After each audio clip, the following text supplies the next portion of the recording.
राधा माधव रतिचरितमिति राधा माधव रतिचरितमिति बोधावहं श्रुतिभूषणं राधा माधव रतिचरितमिति बोधावहं श्रुतिभूषणं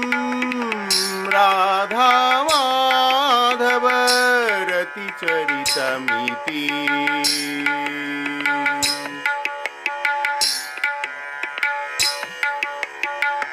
गहने द्वावपि गत्वा रहसि रतिं प्रेरयति सती गहने द्वावपि